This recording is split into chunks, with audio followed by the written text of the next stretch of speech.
Welcome to Off Panel.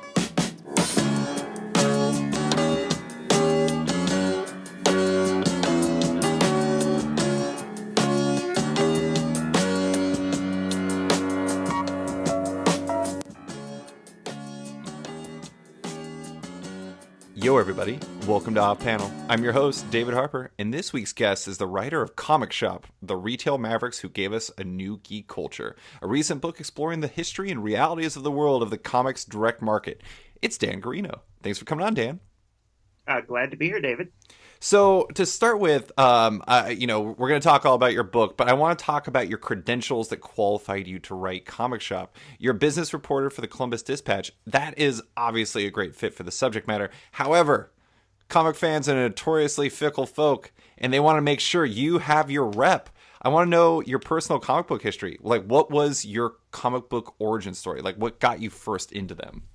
So, like so many people who grew up in the 80s, like I did, my entry point were some of the toy tie-in comics like G.I. Joe and Transformers. And then I very quickly jumped to be a real DC kid. Like I didn't start reading Marvel stuff until I was reading DCs when I was still in the single digits. And I maybe started reading Marvel like 5 to 10 years later. So I, as a really young kid, I really enjoyed the Legion of Superheroes, Justice League, and just a lot of the DC stuff.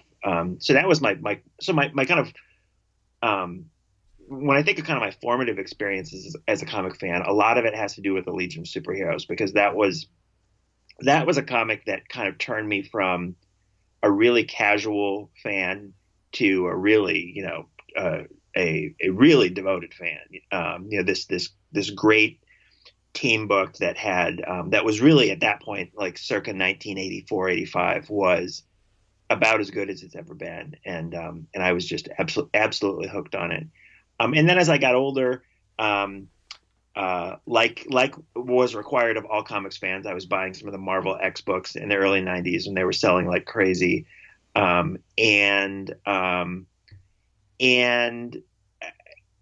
then as I kind of got through into high school and into college in the 90s, I pretty much stopped reading a lot of that stuff and was reading a lot of DC's Vertigo stuff and then a lot of the great Fantagraphics and Drawn and Quarterly books that were coming out in the mid to late 90s. A lot of those creators are ones I have really fond associations with too. Kind of like, it's like for the 80s, I had the Legion of Superheroes that I remember fondly. Mm-hmm. For the 90s, I've got, I think of some of Jessica Abel's stuff and some of Seth's stuff and some of some of the Dan Clowes before he was big, and all of those things. So yeah, that's kind of those are kind of the things I enjoyed, and I still get great pleasure from, and I never stopped getting great pleasure from going through a back issue bin. Like there's nothing like a dollar bin. Just give me like an acre of dollar bin and I'll spend all week there. And if there's a back issue bin that has stuff from say pre 1985, I'm just in my glory. So I've got I'm trying to think of things I've been reading lately.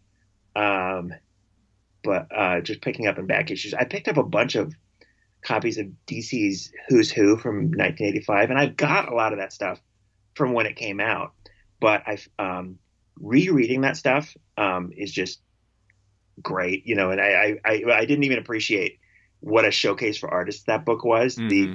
Some artists I never would have even known of at that time. You'll see like a Jaime Hernandez.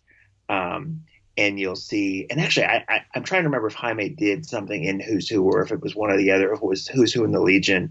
But I remember, you'll see Dave Stevens pop up. You'll see all these artists.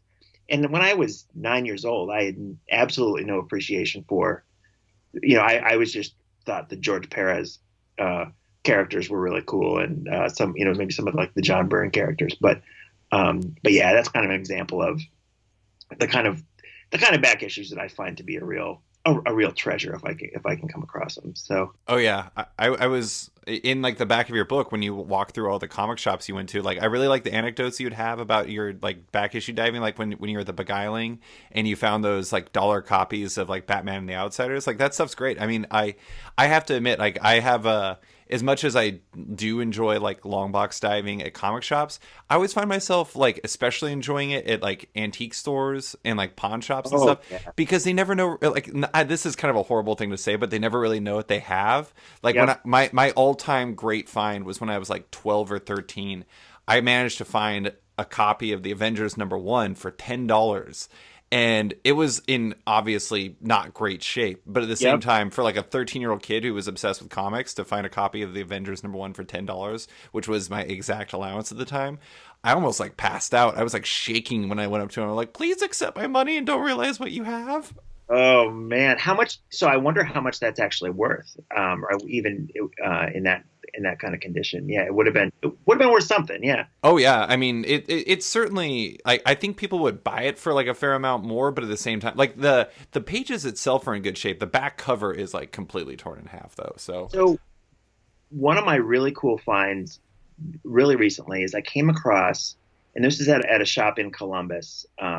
I came across one of the Alex Toth issues of Hot Wheels, which is the DC mm, um, Hot Wheels, Matchbox car. Actually, I think is Matchbox maybe a different trade name for a different toy car series. So maybe I'm maybe I'm mixing things up here. But it was the Hot Wheels comic drawn by Alex Toth, and it was like in a dollar bin, mm. and it was like um, stuff like guys like Toth you can find. It's like they're not you can just find their stuff without paying a fortune for it sometimes because they're worth something to certain collectors, but I think a lot of times the average fan doesn't even will just kind of pass right by it and not even necessarily realize what they've got. So that's the cool thing I just got. Oh yeah, that's awesome. I mean, I actually think that there's like a fair amount of artists out there who are very particularly like artists or like kind of connoisseurs artists. I did this big project a few years ago where I spent all of August just interviewing artists and running those interviews every single day. There was a different one for every day. Mhm. And I was asking like what's an underrated artist to you or who's an underrated artist to you, and like all these people were saying like Jorge Zafino, and at that point I had literally never even heard of Jorge Zafino, and then I like looked up his work and I'm like, oh my god, this guy's amazing. Or like people talking about, oh my god, I'm completely spacing on that, the guy who did Little Nemo, Winsor McKay. Yeah, yeah. Yeah, like all that stuff, and it's just like those are like the some of the big hits, along with Toth. And it's like to a kid who like me, I grew up reading the X-Men and like worshiping at the altar of Jim Lee. Like Toth, I'm just like, okay, where are those dynamic poses at? I need something more. And now I grew up and I love Toth, but at the same time, it's I think that there is for the people who grew up in superheroes, maybe they don't appreciate that at that level.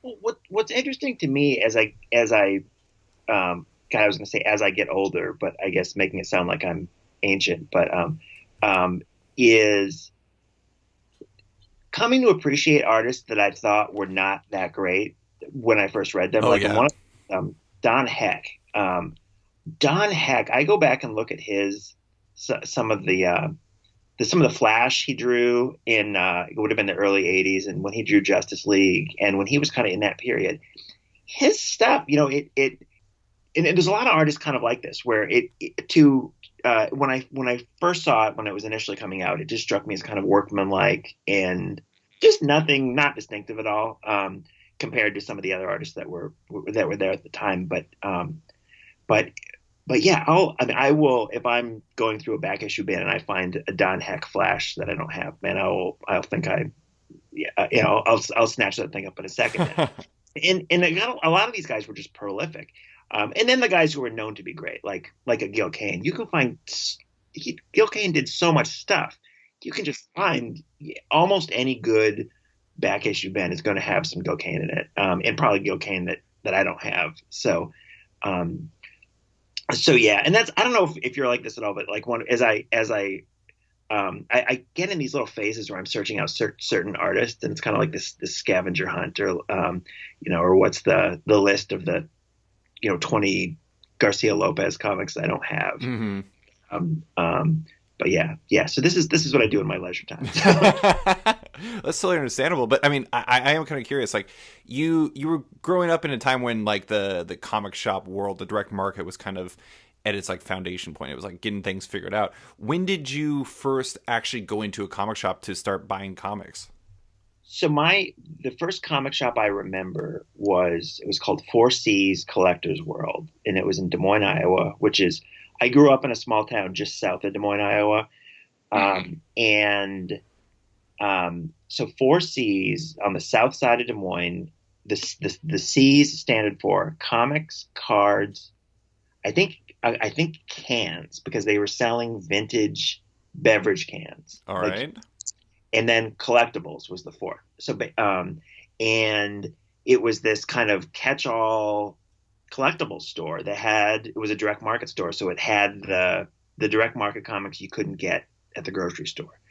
And that was a place I went to when I was really young, like I would have been in probably late elementary school. Um, there were a couple other direct market shops or comic specialty shops in Des Moines, um, but in hindsight, the Des Moines was not an area blessed with a really good comic shop, and a good shop can really cultivate an audience for comics in a community. And you look at especially smaller cities that happen to have a really good shop. It makes a really big difference. And when I went to college in the mid '90s in Minneapolis, St. Paul, it was just mind blowing to walk into a couple really really good comic shops. And you just saw you just kind of realize how inadequate a lot of the shops that you were shopping at before were. And it almost and I don't mean that in a mean way because I think that the proprietors of those places were catering to what their audiences wanted and catering to kind of what they knew and what they knew would sell. Hmm. But a good shop can nudge its audiences toward good stuff and can and can create audiences for good stuff. And in the Twin Cities at that time, Dreamhaven Books had several locations. It was kind of at close to its peak as a business. And that store at that time was just incredible. You could spend all day in there, and they had everything. And it was a great science fiction bookstore, and it was a great comic shop. And it was in the heart of the University of Minnesota neighborhood. I didn't go to the University of Minnesota. I went to a college in St. Paul, but I would go over to Minneapolis and navigate the horrific parking situation around Dreamhaven just to go shop at that place, and it would be like this treat that I would do every couple months. But yeah, that I still think that Dreamhaven Books, circa say '96 or somewhere in there, or in the mid to late '90s, might be the best comic shop I've ever seen. Just in terms of the whole package of just being really inviting and just having everything. Yeah. But yeah, I wish I could. I've said this many times in talking about old conventions or old shops. But yeah, I wish if I had a time machine, it'd be great to go back to Dreamhaven in that era. It'd be great to go back to a lot of great old shops. Yeah, that's what I would do if I had a time machine. I would go. I wouldn't go back to I don't know Beginning the of time or thing. Yeah, or yeah. that is I think you fully earned your comic book credentials with that one. Where could I go in time? I wouldn't want to go to Dreamhaven Books back then. I'm with you though. I mean, it is kind of interesting seeing how, like we were talking about Portland beforehand, and one of the interesting Portland is a comic city, and there's so many different reasons why it's a comic city. But I think the fact that it has like not just one good shop, but so many great shops helps it become like such a fully such a powerful comic city. I mean, it's like they have probably 8 great shops, and like all of them kind of do different things to a certain degree, and it's kind of amazing. Um, Portland is Portland's comic shops are so good. It's not even really. It's like there must be some sort of like performance enhancing substances being used by the retail community there to have so many good shops. Like when I went there, working on this book, I planned to, and I called ahead to visit Floating World and to visit Excalibur. Hmm. Um, and and I had enough time to go and visit a couple other places in town.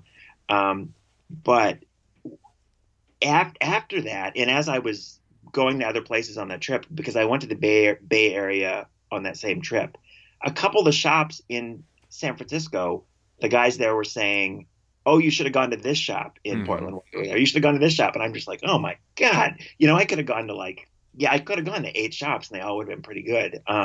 But just Floating World and Excalibur were so completely different Oh yeah. and so good. Like the warmth of Excalibur, the fact that Debbie, the owner there, um, knew everyone by name, or knew just about everyone by name, and I was there on a Wednesday, so the place was just hopping. And they have this kind of old fashioned back issue, really big back issue area where I was which I spent a fair amount of time going through. It's the And, entire center of the store, isn't it? oh yeah, yeah. It's like, and the thing is, stocking back issues like that is not super aesthetically pleasing, but Right. that's what shops used to be. I mean, that's the way most shops were. And the fact that so many comic shops have gotten so much, they've gotten a lot better at creating spaces that are appealing to civilians, appealing to people who are not diehard comics people. But the thing is, if you are a big comics fan and you walk into a store like Excalibur and you're just like, You're home. great, yeah, it's great. And then just across town, Floating World is great in a whole bunch of different ways, in some similar ways, because they both have proprietors that clearly really really care. They're not this kind of grumpy, person behind the counter who's indifferent to your presence. Hmm. But the vibe is so incredibly different. But it's really really good at both places, and that's just the top of and that's just there's Cosmic Monkey, and there's and I like um, Bridge City a lot. Bridge City's great. see, at some point I'm going to get back to Portland, and I'm going to go to like 900 shops. Like, at what point there's a big drop off? Like, I wonder, can you go 12 deep in Portland before you get a shop that's kind of mediocre? I don't know, The funny thing but is like my favorite shop actually closed, or one of my favorite shops actually closed. My friend lived really close to this place called I think it was like Guapo Comics and Coffee, and it was a huh, great place. And from what I understand, they basically were undone by by Groupon of all things. Like they did a Groupon and like they just got massacred by it. Like they just took such a big loss at it. But I huh, mean, I don't know. I mean, like you could go that deep, but I do have to move us on to the book because I yep, feel like we could talk about this forever. For listeners that don't know, this is like a deep dive book. Everything you need to know about how the comic book direct market and comic shops work is in Dan's book. But I'm curious, like, why? Obviously, you're passionate about this medium. Obviously, you're passionate about comic shops. But why was this a story that you wanted to tell and felt like was like worth exploring? so the main thing was, I found the topic really interesting, and there wasn't. It would be different if there was something that had been written on this that really sought to tell a really similar story. Um, but that didn't exist, and I thought that the fact that I was so interested in wanting to learn more about this meant that there must be some audience that would be interested in this. There must be some audience, if you cobble together an audience of a certain type of comics fan, along with people who are just interested in small business stories and entrepreneurial stories, or interested in stories about colorful characters. Mm-hmm. It seemed like um, there was. It seemed odd to me that this hadn't somebody, that there weren't 3 or 4 books like this that had been done already. That there wasn't one done 20 years ago, or there wasn't one done 10 years ago. Um, so I found some long form articles that kind of got into the early direct market and covered some of the same ground. But what I didn't see, and what I thought was a story worth telling, was to look at the present day comic shop scene, which is this kind of fascinating and dynamic scene that is, it's succeeding like crazy and it's failing like crazy all at the same time. And to tell that story and then to place that in the context of how we got here, which is its own crazy story of, crazy success and crazy failure. So, um, and yeah, so I um, saw that this thing did not exist, so I decided to do it myself.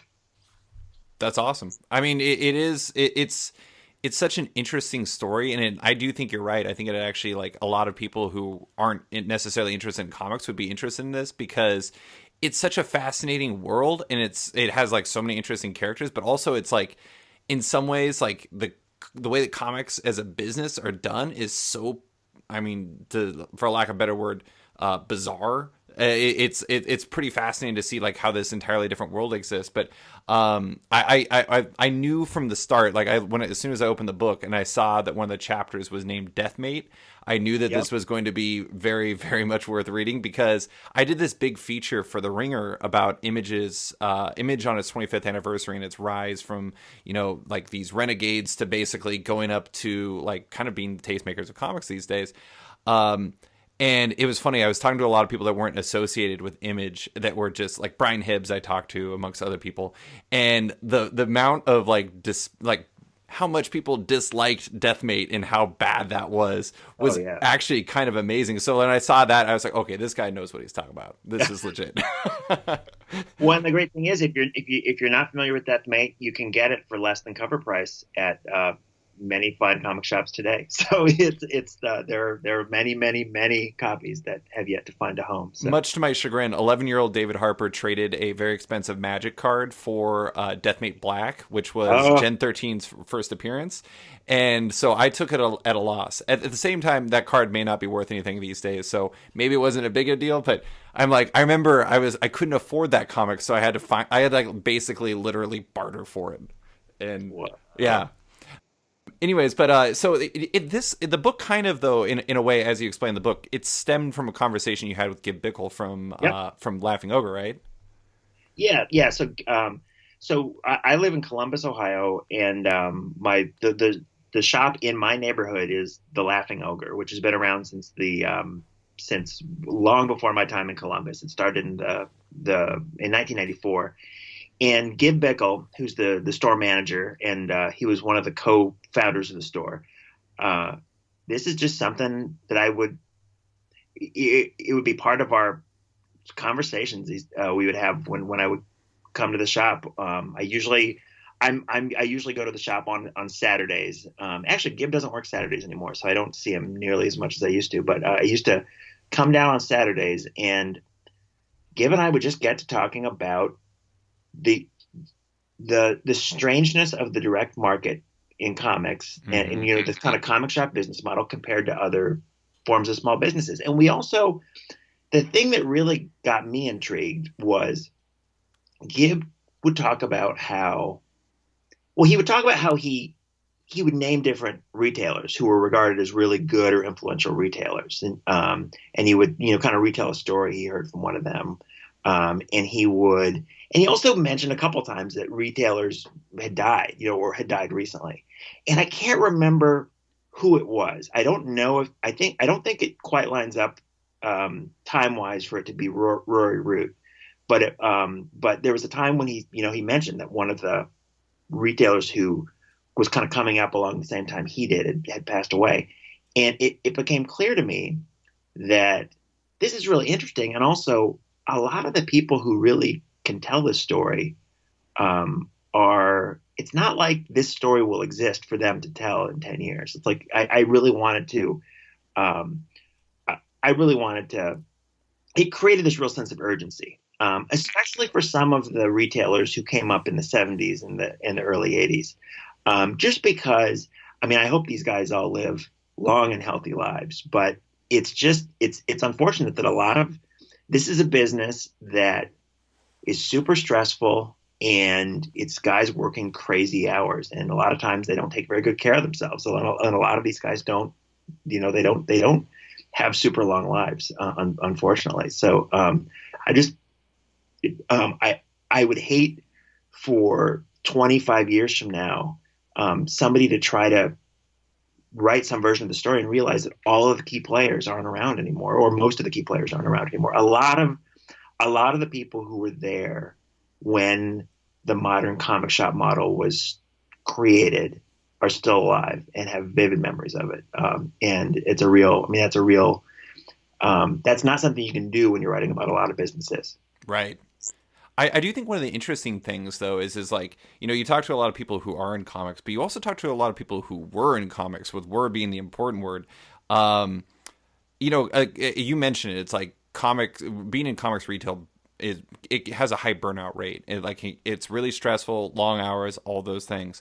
But I'm kind of curious. Like when you were going through the interview process with a lot of these people, especially the ones who are outside of comics, did you feel like there was still a love of comics in them, or do you feel like there was like a certain level of animosity almost? I sensed over and over again a certain level of animosity about the comics business. Right.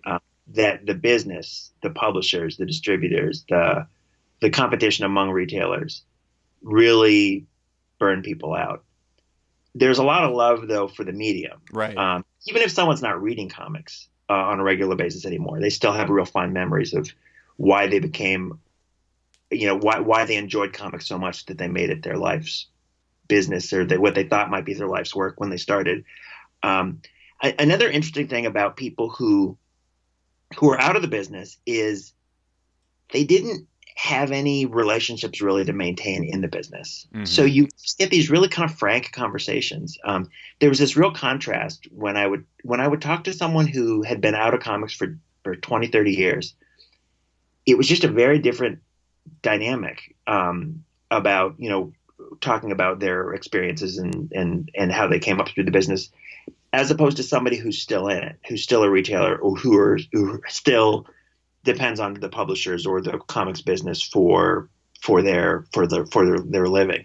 Those guys tended to be, understandably, just kind of really guarded, and they did just really careful about what they were saying. And it was, I mean, you can see in the book, like Mike Friedrich, the writer he wrote for Marvel, DC, and he was an independent publisher in the 1970s, and he also was Marvel's first direct sales rep for the direct market. I think he would have started around 1980. I don't remember exactly what, but he's completely out of the comics business now. And talking to him about some of this stuff he was an example of someone who was just great. It was.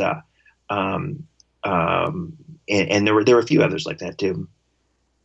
Did you find that they're like, not only were they like more open, but it was also like they had some distance from it, so they could kind of look at it in a different way than other people might?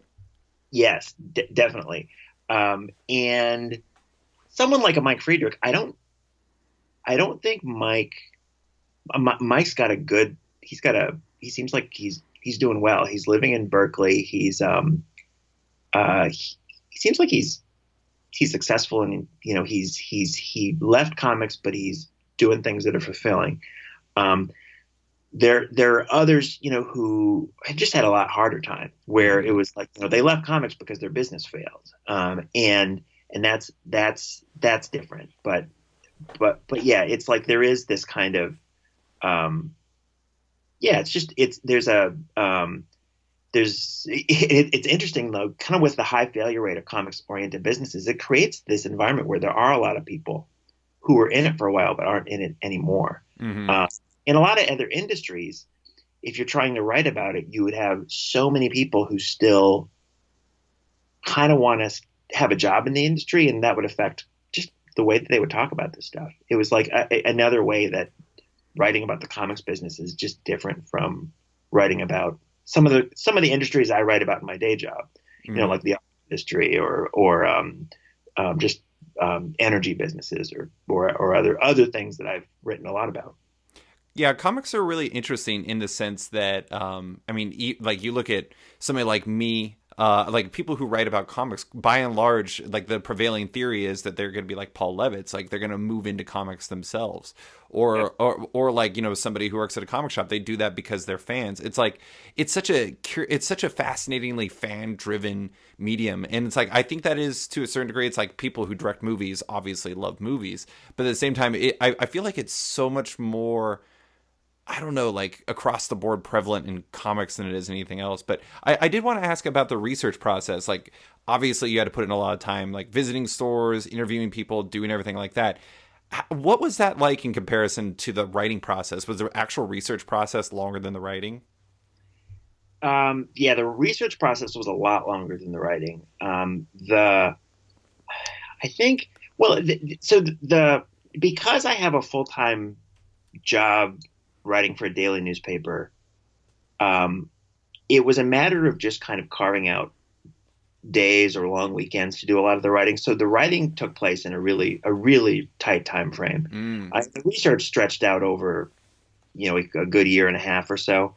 And then even before that, I had enough background in the material. I guess I was doing research even before this project existed. Just I didn't realize it. Your life Uh, was research. yeah, yeah. Um, but so yeah, the actual writing part. One of the other dynamics here was that while I was actually in the writing phase, it seemed like this business was in real trouble. There Yeah. was so if you look at like kind of the convergence era of DC, or the convergence, the season of convergence, when this big event came out from DC, and it was just terrible, and it was just terrible in terms of sales. I'll leave it to others to determine if they think it's a worthy artistic product. So Convergence and Secret Wars came out in close succession, and for different reasons, both of those projects contributed to a drop off in sales for the two biggest publishers. And there was this real panic that was going on. It was right before I started to turn to focus more on writing, and I felt like this was something I really wanted to. I didn't want to sit with this manuscript for years honing it, because I felt like this market was fundamentally changing right under my feet. That if I didn't get this thing done soon, it wouldn't be about the current market. It would be about the market 2.5 years ago, which was a whole different universe because the market changed so much. And the other thing that was going on was it was becoming clear to me during the research process that a lot of people in comic shops, a lot of kind of longtime retailers, didn't quite grasp the extent to which comics for kids and comics aimed at middle grade readers were this growing and increasingly successful part of the comics business. These were becoming kind of mainstream products that were being sold at scholastic book fairs, and being, they're available at libraries and through bookstores. And I could tell that there was this kind of fast moving shift in the market where the average reader was getting younger, the readership was getting more diverse, while the kind of traditional reader of the Marvel and DC monthly comics was shrinking. So part of me wanted to to kind of get my arms around this and to write it on a tight timetable, so that moment, so the book would come out while that moment was still kind of here. Right. Yeah, and because I feel like 3 years from now, the idea that comics are a mass medium again, and that it's not at all surprising that kids comics are selling millions of copies each. And when I say kids comics, I mean comics in book form. I mean, I Mm-hmm. think this will be something that every media outlet will have written about ad nauseum, and it'll be just something that everyone knows. But when I was working on this, this was something that was not widely known. Right. Yeah. I mean, and it's really, I mean, it's like you said, it's only growing, and it is kind of funny. I mean, just to tie it back to the place where you currently live. I mean, it all started with Jeff Smith. I Oh mean, yeah. he was Bone is the book that built graphics in some ways. Obviously, David Saylor played a huge part of that, but at the same time, it's like Bone beget Reina and Kazu, and those two are going to beget a next generation. And it's just going to keep growing and growing. But I did think that was I was really curious if the convergence in Secret Wars thing was like a from this, like, obviously you can't predict that happening. I mean, if they did, then like the comic shops would have been in much better shape than they were. But it seemed like I couldn't tell if it was just related to when you were actually writing it or if it was a deliberate framing device. But it seems like it was kind of like a blend of both. Well, the so the I guess the kind of the framing device was, or there was two things. There was a specific place. So I wanted just so that the present day part of the story just didn't feel, so there was some focus to it. So it didn't feel Right. like spending 35 seconds in 100 comic shops and not really getting to know any of them. Every single present day chapter starts at the Laughing Ogre. Mm. And sometimes you spend the entire chapter there, but sometimes you're there for like a half page or a page, and you go somewhere else. But so one key element was, especially for people who are not big comics fans, you always knew you were going to come back to this place where the nice people were, that you knew that that story you met in the first chapter, you're going to see them over and over again. And then the second thing was that I wanted to have a defined time frame, and I was thinking that it would be Free Comic Book Day 2015 to Free Comic Book Day 2016. I ended up changing that, and I ended up actually extending it a few months because DC Rebirth happened right at the end of the Yeah. period.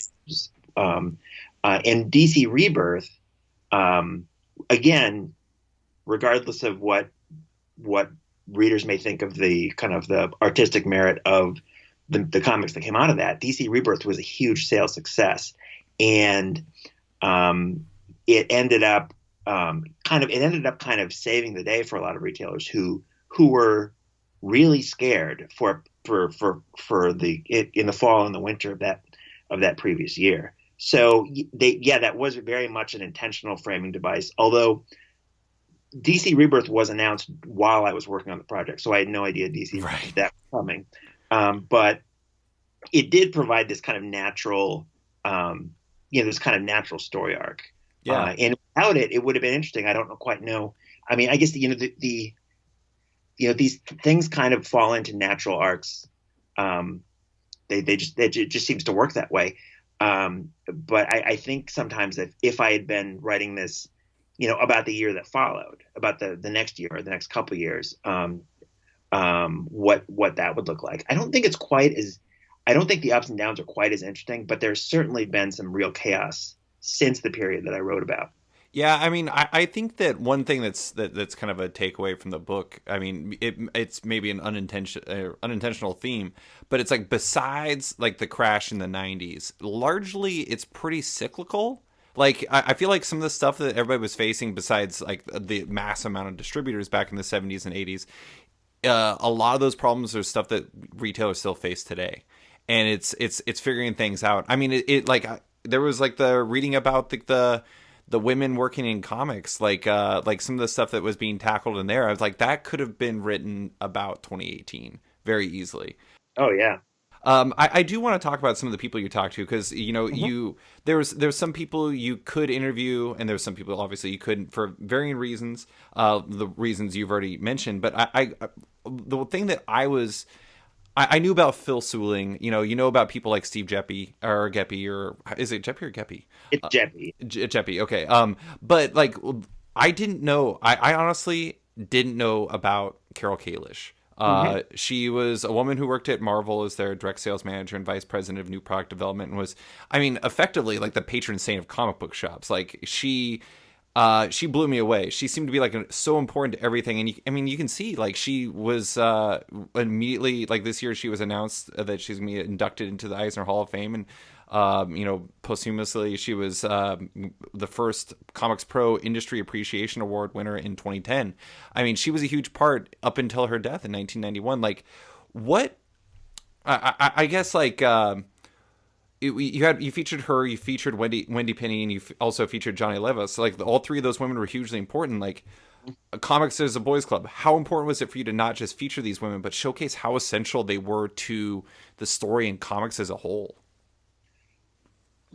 That was, I mean, that was one of the goals with the project. Was it was clear to me in looking at the history of the business that I remember in reading in the Comics Journal, looking at the Comics Journal archives, which are available online and are actually is about the best buy in terms of I think it's like $25 or something, and you get unlimited access to their archive, which a comics fan could get lost in there. But I would go back and read stories about Phil Seuling's company, Seagate, and there'd be you would see this Johnny Levis, this Jonni, and but nothing really about who she was. It was just that Johnny Levis was a co-owner of the company.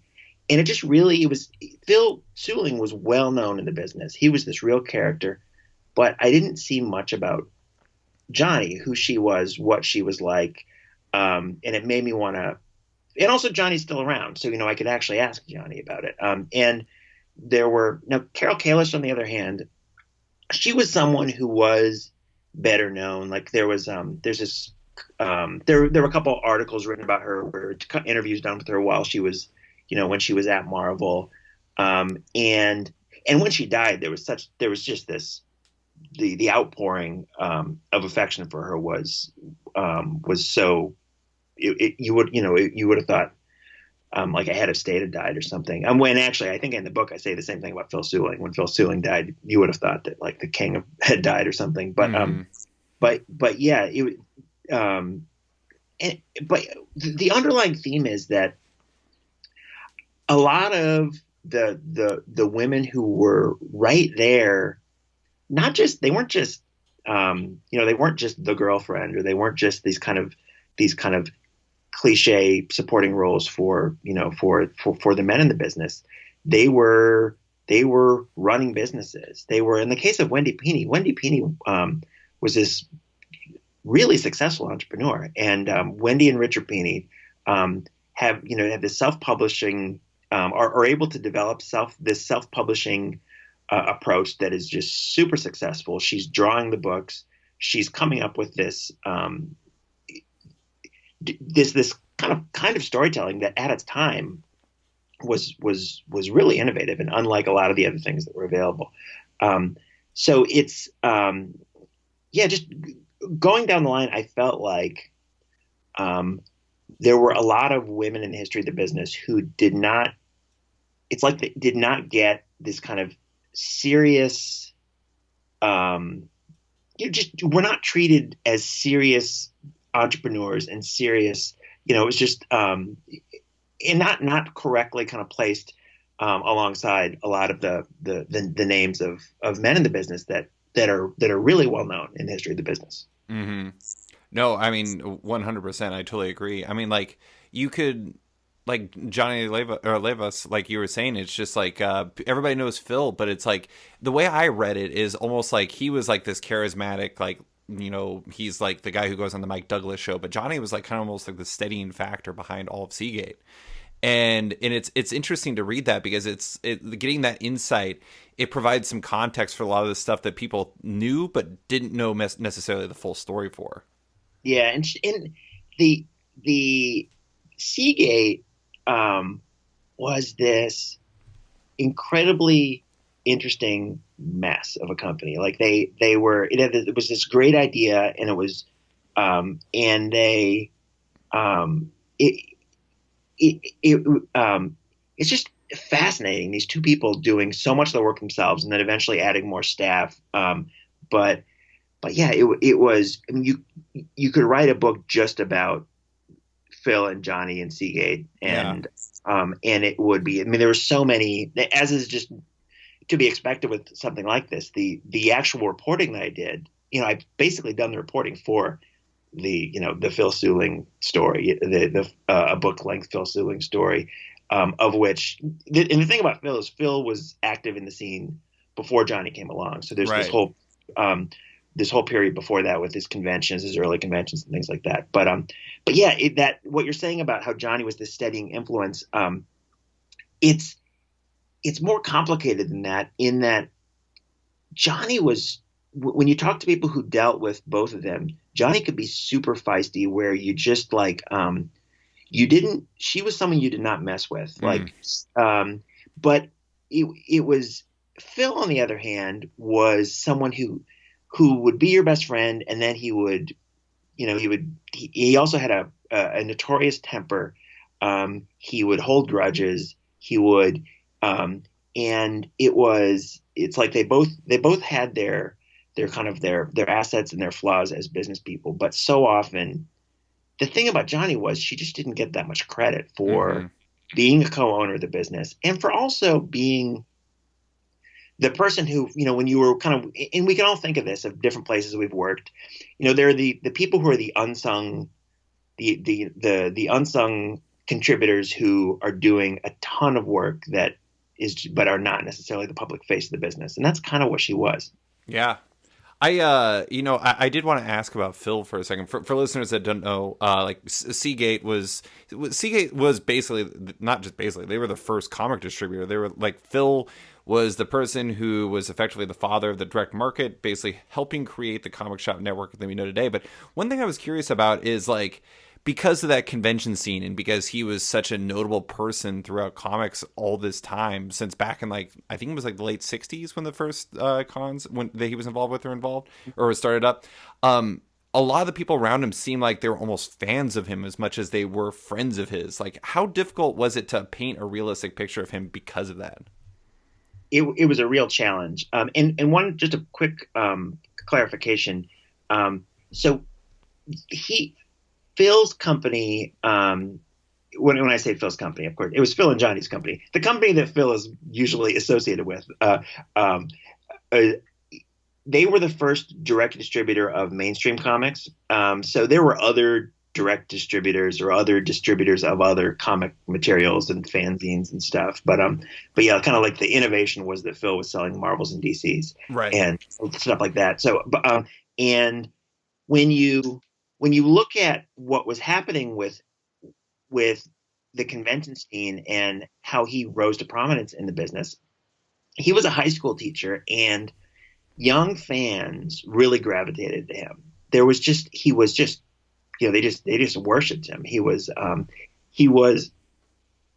this real take charge kind of guy who ran this really fun, kind of well organized and at the same time kind of chaotic show.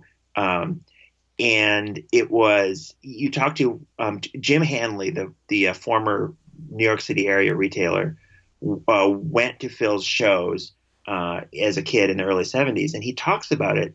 I mean, you could tell he just even now, he has so much respect for Phil. It was like going to those shows was this place where a guy like that felt like they belonged, maybe for the first time. Hmm. It felt and it was there's this thing that in a lot of the early comics fandom, and I see this in some of the West Coast fandom that was popping up around the same time. There was this real age diversity, like in some of these kind of comic book fan clubs or groups.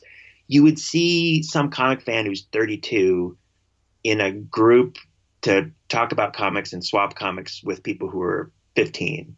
And it was this weird, this kind of thing that would be very eyebrow raising today. But in you at some of these early shows too, Phil was a lot older than these guys, but he was someone who would hang out with plenty of people his own age and plenty of comics creators who were a lot older than him too. Um, but he would, or I shouldn't say hang out with creators who were a lot older than him. He would know them and he would get them involved with the show. But yeah, he was someone who could get along with all kinds of different people, including, and he would treat you if you were a 16-year-old comics fan coming to his show, he would treat you, like a someone worthy of respect. Yeah. I mean, the thing that really stood out to me was the conventions that he threw and just kind of like the feeling that you conveyed in the book, because I think deep down like the big part of why everybody or the people that love comics is like the community feel they have, and that's why retail shops in a lot of ways work. But that actually ties into I did want to ask about, you visited a ton of shops. In the back of the book you highlight 40 your 40 favorite shops that you went to. Mm-hmm. I'm curious, like, two. This is a two questions in one. Like, what to you makes like what's your ideal comic shop, and beyond that, like how do you think that comic shops are going to have to evolve as we go forward with like what you were talking about with the kids readers and the middle age books and everything like that? Like, how do you think comic shops are going to have to evolve from here? Well, so there's I guess two different paths to go down in terms of just one is kind of the shops that I personally really like, and then the other is shops that are the kind of business that is well poised to succeed in the market as it exists now and as it's likely to evolve. And there is a lot of overlap, but they're not quite the same. So first, like the kind of shops that I really like personally, and they're some of my favorite shops are the Beguiling in Toronto and Green Brain Comics in Dearborn, Michigan. um, Legend Comics and Coffee in Omaha, Nebraska.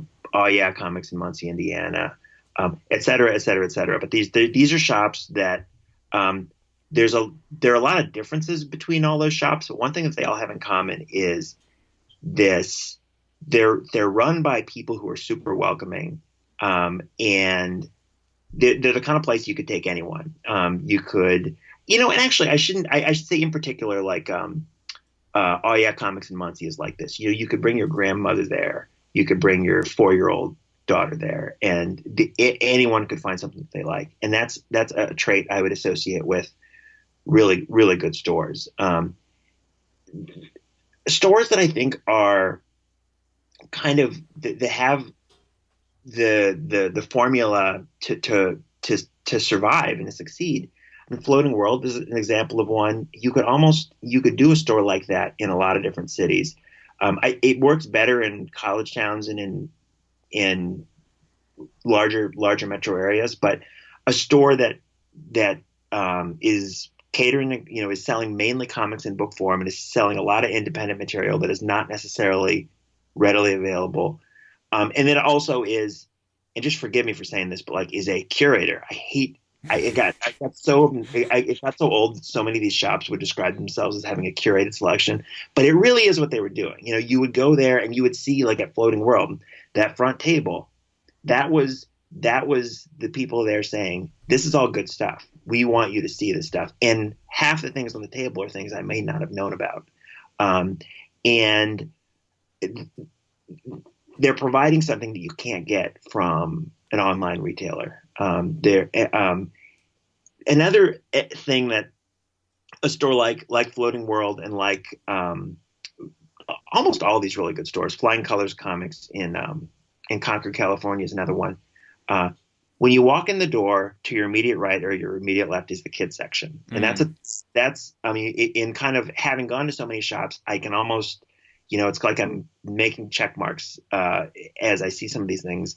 A well-stocked kid section that you can't miss because it's right there inside the door is something that a lot of the really good shops have. And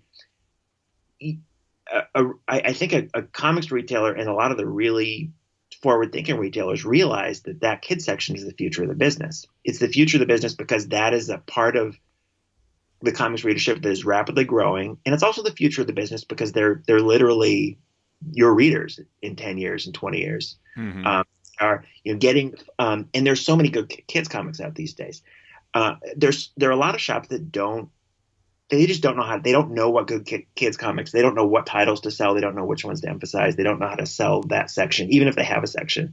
But the ones that put a lot of care into that,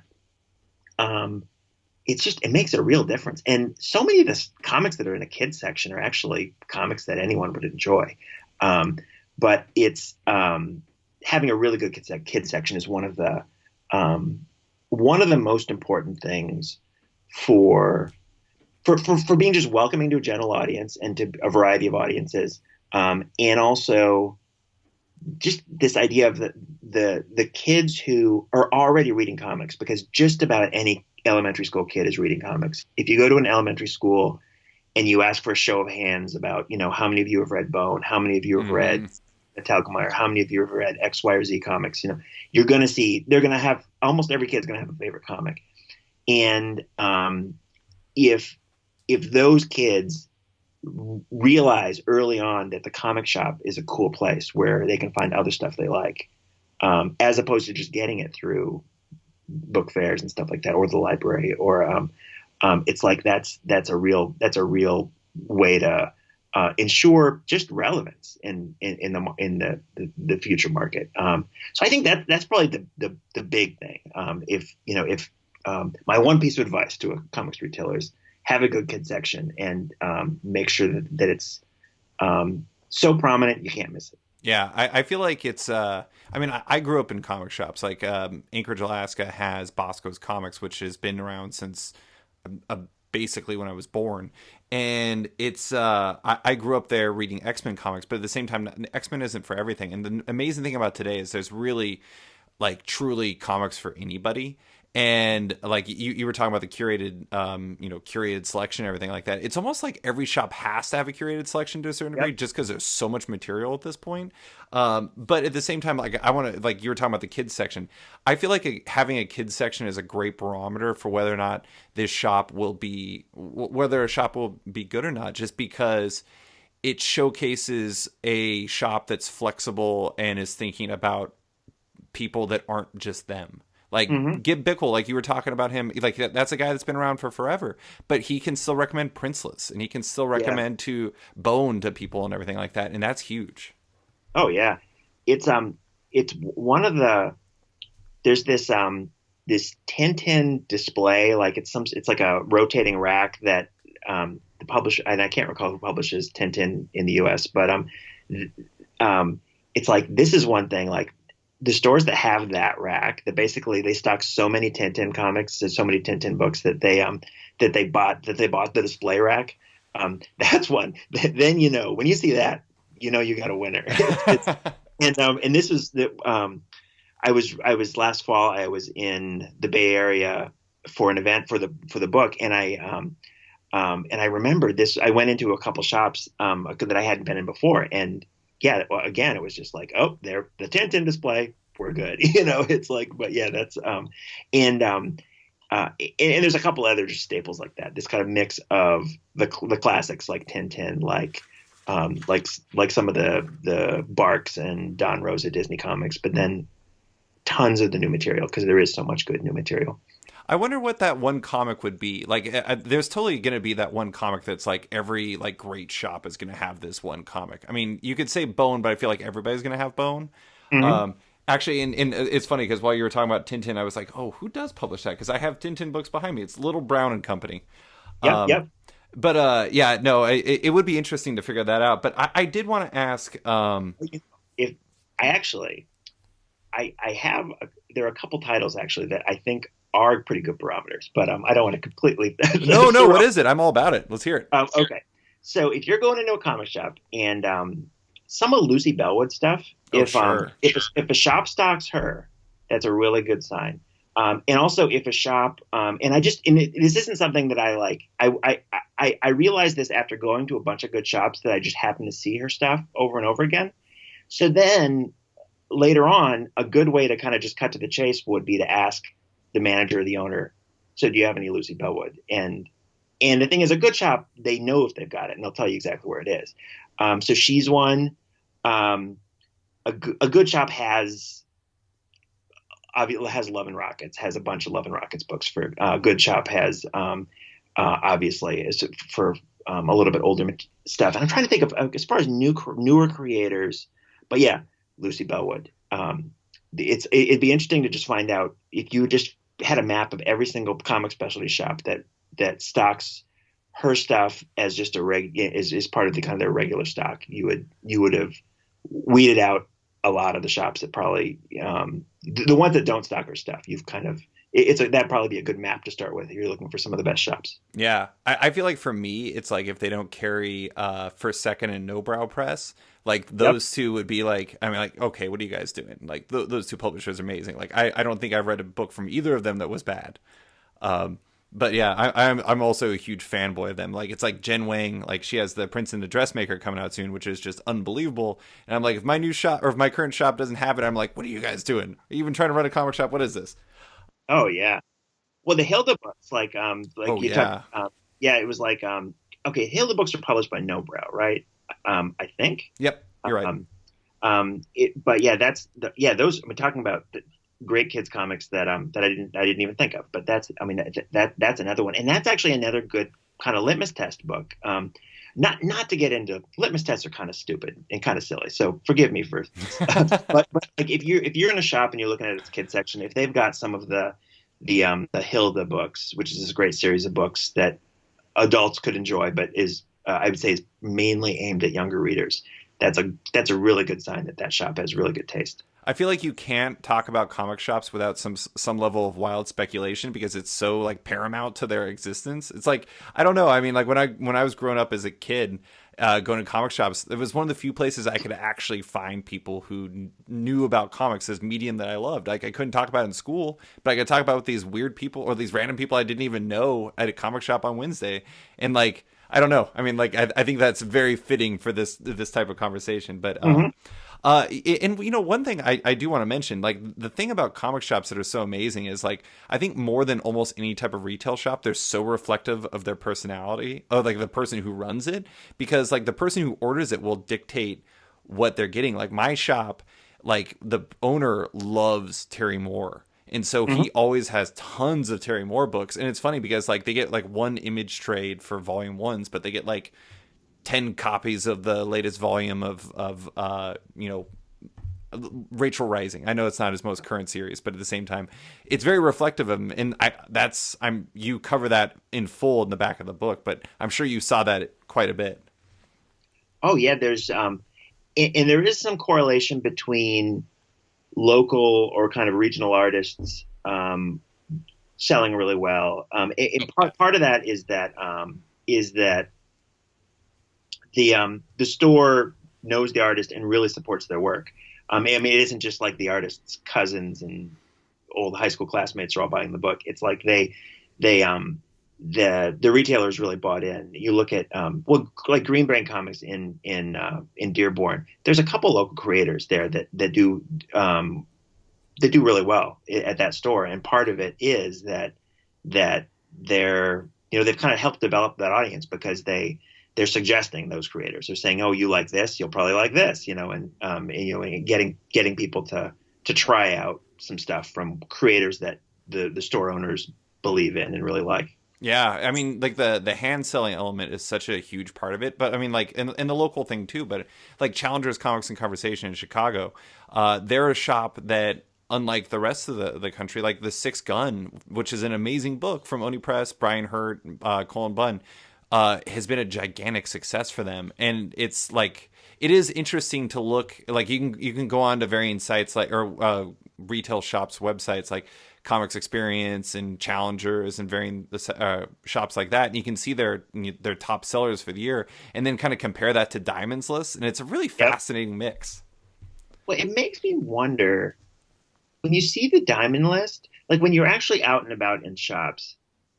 Saga was the number one selling book in monthly comic or periodical comic or however you want to describe it. That was the number one seller in the majority of the stores that I was in, the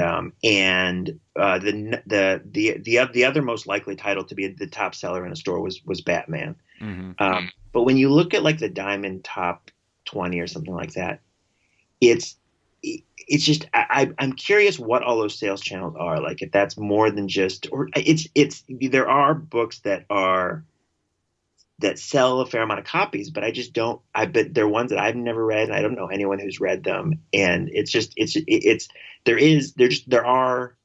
whole kind of sides of comics readership that I'm not familiar with. And it is interesting because when you're in the good shops, you're kind of in a subculture within the comics business. 100%.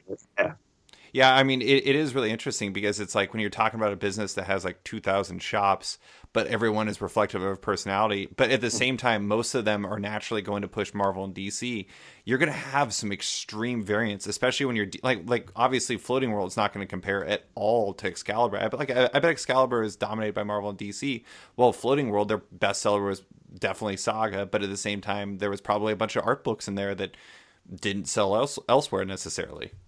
And it is really fascinating. But I wanted to ask the last question I want to ask you about, and this is like a broader one, but I thought it was perfect given the fact that you are a business reporter, but you're also a comic book fan. Like, how do you view the future of the comic book industry? Do you feel like you talked to like Heidi McDonald, and she thinks that it's like we're at the sunset of like the monthly comic book floppy. Like, do you view graphic novels as the future, or do you think it's going to be kind of like the way it is with other mediums, where it's just going to be fragmented? There's a little bit of everything out there. I think that the comics as a medium um, are are strong, and perhaps as strong as it's ever been, and Qualitatively.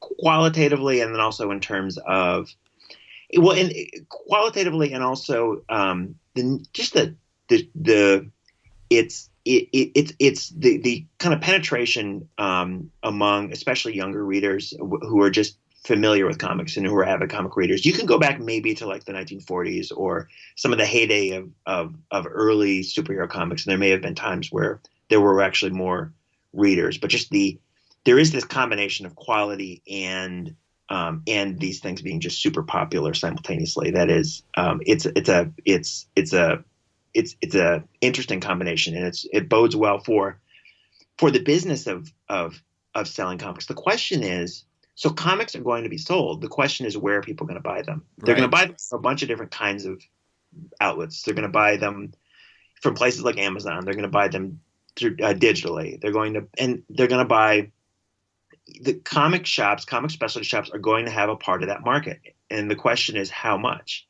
Uh, and and that question of how much leads directly to how many shops there are going to be. Mm-hmm. Is this going to be an industry that's 1,000 shops in the U.S. and Canada? Is it an industry that's going to be? I feel like there in 10 years there are going to be fewer shops, but that well-run shops in supportive markets are going to be doing okay and are going to be profitable. And that you might see just shops in marginal locations that maybe were not particularly well run are the ones that are going to be casualties of, and it's not just casualties of changes in the comics business.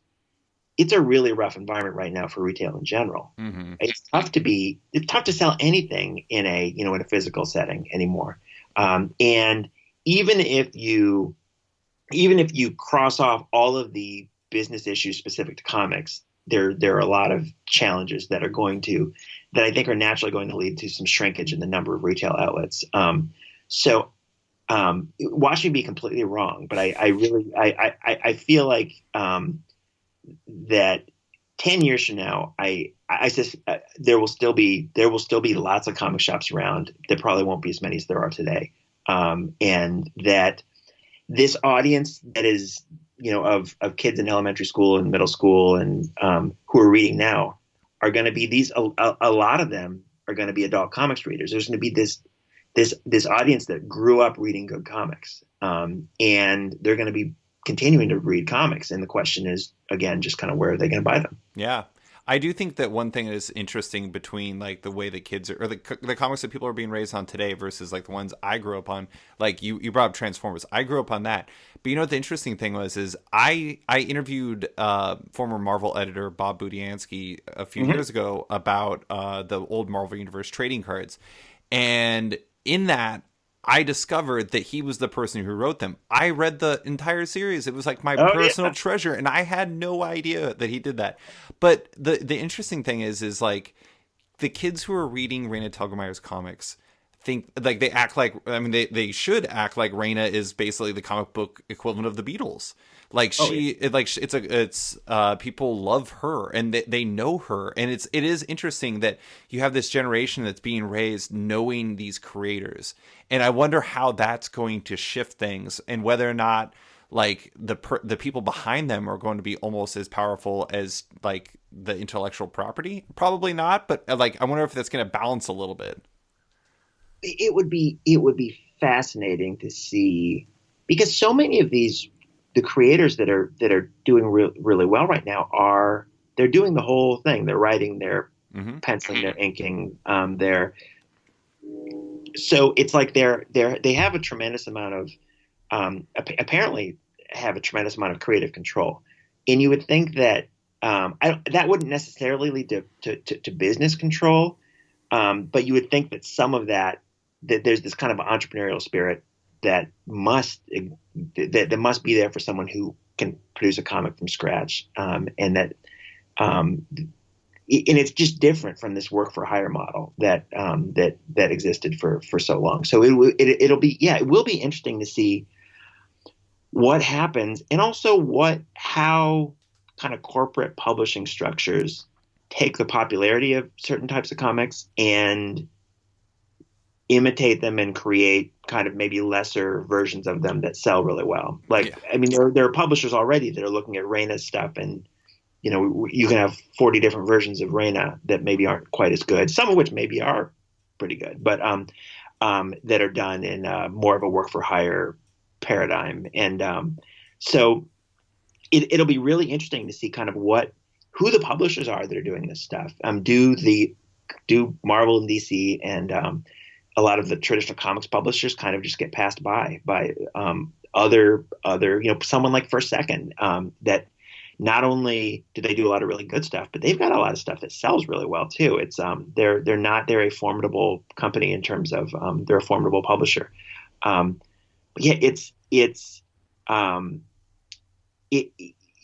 this time of great change, which is but because the stuff being published is so good, I would think that no matter what era you're in, there's going to be a ton of stuff that's not very good. A majority of the stuff is not very good, but the good stuff is really good right now. And that makes me optimistic that even if a lot of small towns may no longer have a comic shop, if there are maybe fewer comic shops in metro areas, I think that that comics will still be widely sold, just maybe not as much, and maybe in just lots of other places, and that some really good comic shops will still exist and will still thrive. I think so. I mean, it'll be an interesting time, especially with the way everything's splitting and with the way the formats could change and everything like that. But I'm excited to read your next book about the future of comics whenever that comes around. Dan, thank you so much for coming on. I appreciate you taking the time. Yeah, thank you very much. This was fun. Thanks for listening to this week's episode of Off Panel with author Dan Gearino. You can find him on Twitter at Dan Gearino, on his website at dangearino.com, and his recent book about the world and history of comic shops, Comic Shop, the retail Mavericks who gave us a new geek culture.